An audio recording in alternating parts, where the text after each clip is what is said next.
Halo semuanya, gimana? Lama gak jumpa, gimana kabarnya? Semoga sehat-sehat selalu ya. Oke, sesuai judul kali ini dan yang tertulis di sini, kita bakal belajar soal operasi hitung campuran atau operasi hitung gabungan, operasi hitung kombinasi, apapun itulah namanya. Oke, karena kita udah belajar di video-video sebelumnya, kita udah belajar tentang penjumlahan, pengurangan, perkalian, dan juga pembagian. Nah, kita udah belajar empat tanda ini ya, empat operasi ini. Cuman kalau misalkan di satu soal itu ada lebih dari satu tanda, kayak digabung gitu, dalam satu soal ada penjumlahan dan ada pengurangan, atau misalkan ada perkalian dan penjumlahan, itu ngitungnya gimana sih ya? Nah, aku kasih tahu kalau operasi hitung campuran ini sebenarnya kita nggak belajar ngitung, cuman kita belajar memperhatiin urutan pengerjaan gitu doang. Jadi walau kedengarannya agak ribet ya, sebenarnya kali ini tuh cukup simpel. Nah, karena kita belajar memperhatiin urutan. Bentar, ini videonya gak fokus anjir. Bentar, fokusin dong. Blur. Woi, blur. Masih blur. Nah, karena kita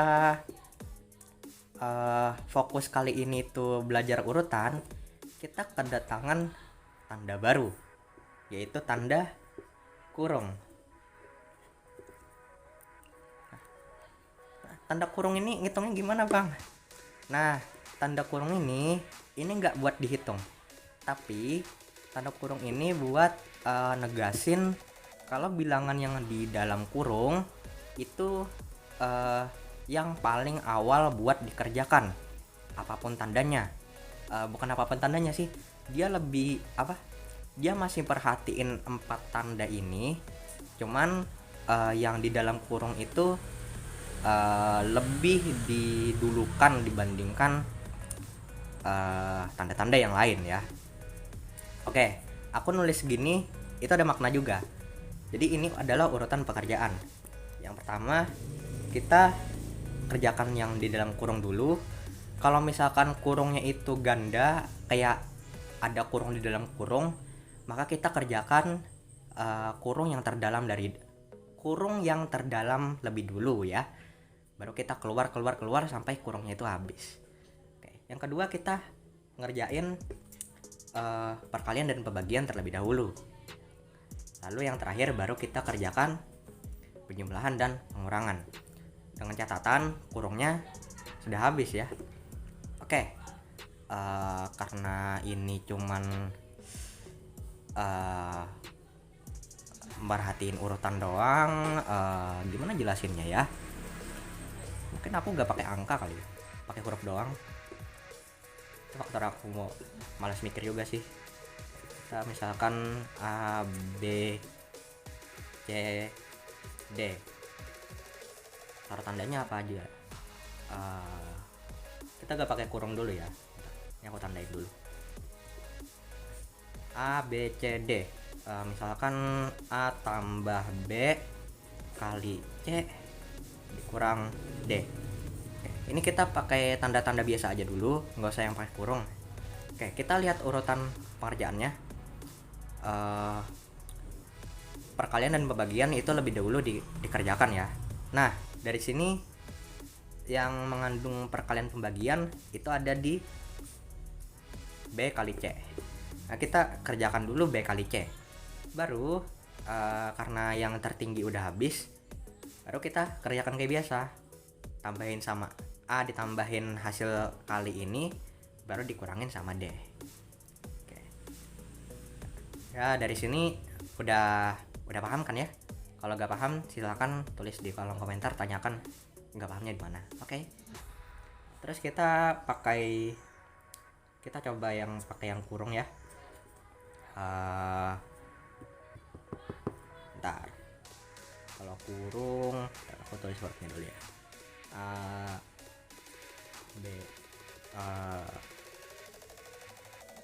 gini aja.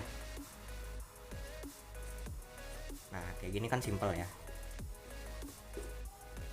Nah kalau dari urutan pekerjaan, perkalian itu dikerjakan lebih dulu, tapi karena penjumlahannya ini ada di dalam kurung, maka kita kerjakan yang penjumlahannya dulu karena dia di dalam kurung, dan bilangan yang dalam kurung itu mesti dikerjakan terlebih dahulu sesuai aturan urutan pengerjaan. Oke, jadi kita tambahkan dulu B ditambah C, tandain dulu dalam kurung B tambah C, itu dikerjain dulu, baru hasil penjumlahannya ini dikalikan sama A gitu. Oke, kita buat kurung tunggal ini sudah udah lumayan paham ya, udah ada gambaran gitu ya. Oke, terus kita masuk ke yang aku bilang tadi, kurung di dalam kurung, berarti kurung ganda. Wait, aku rada ini A B C D. Bentar, aku mikirin tandanya dulu ya.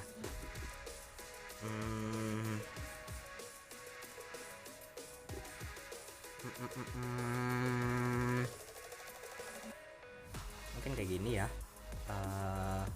A bagi ini ada dalam kurung, kok kecilan anjir, gak apa-apa lah. Nah B dikurang C kali D. Oke, ini gambaran aja ya, kalau di soal-soal mungkin nanti beda. Nah ini ada satu soal, terus ada yang di dalam kurung, dan di dalam kurungnya ini ada kurung lagi. Nah maka kita kalikan dulu kurung yang paling dalam. Nah kalau udah dikerjakan kurung paling dalam, baru kita hasil kalinya ini di B-nya ini dikurangkan dengan hasil kali kurung yang di dalam ini. Jadi ya dari kurung di dalam, lalu kita kerjakan kurung yang luar, tentunya dengan hasil kali yang ini. Nah kurungnya sudah selesai, baru A dibagikan dengan hasil akhir yang di dalam kurung ini. Nah, oke, apalagi ya, kayaknya itu aja deh ya. Oke, pertama dari untuk urutan pekerjaan kayaknya gak terlalu ini ya, mungkin kayaknya itu aja untuk operasi hitung campuran, terutama di urutan pengerjaan. Sebenarnya ada lagi satu topik dalam hitungan campuran ini, yaitu sifat-sifat ya, sifat-sifat kayak pengerjaannya bisa ditukar-tukar atau disebarin gitu. Cuman ini berlaku buat penjumlahan dan perkalian doang ya. Nah untuk sifat-sifat ini kita bakal bahas di video berikutnya. Ada lagi gak ya? Bentar boleh lihat dulu. Ya kayaknya itu aja buat sekarang. Like aja kalau suka, dislike aja kalau suka, like aja kalau suka, dislike aja kalau gak suka. Kalau kalian merasa video ini bermanfaat, silahkan share aja. Jangan lupa subscribe karena aku bakal bikin yang lebih banyak lagi kayak gini. Oke, kalau misalkan terlalu singkat atau mungkin ada yang nggak paham, silahkan tanyakan di kolom komentar di bawah. Dan mungkin karena sesimpel ini nggak ada soal kali ya, nggak usah kasih soal. Oke, itu aja. See you on the next lesson. Dadah.